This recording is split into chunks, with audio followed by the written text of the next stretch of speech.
Title: Tensions boil over in Haryana. Is this India's new normal? TLDR: Violence erupts in Haryana's new district between Hindus and Muslims, leaving 5 dead and causing major disruptions. Gurugram also affected. Authorities take action, but is this just the tip of a much larger iceberg? In what seemed like an ordinary day, northern Haryana state quickly turned into a scene out of an action movie.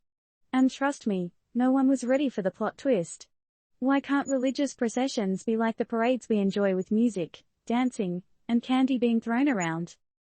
It all kicked off in Haryana's new district during a religious procession led by a Hindu nationalist group. Before you could say, "Pass the popcorn," Hindus and Muslims clashed, causing the deaths of 4 individuals, including 2 police officers.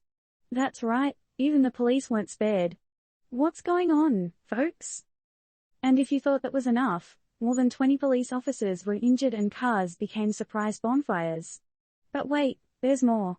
Just when you thought things couldn't escalate, tensions did a 180 and found their way to Gurugram, a mere 19 miles from New Delhi. Here, a mosque got torched, and a Muslim cleric was killed.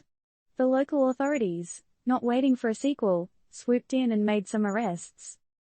One local resident, Mahendra, who understandably didn't want to share his last name, remarked, "A large mob destroyed property, cars and handcarts.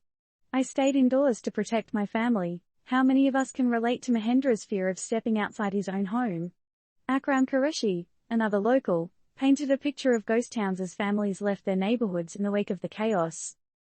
Haryana's Chief Minister, Manohar Lal Khadda, took to social media platform X, Twitter's edgy cousin, apparently, and made it clear that the culprits would face justice.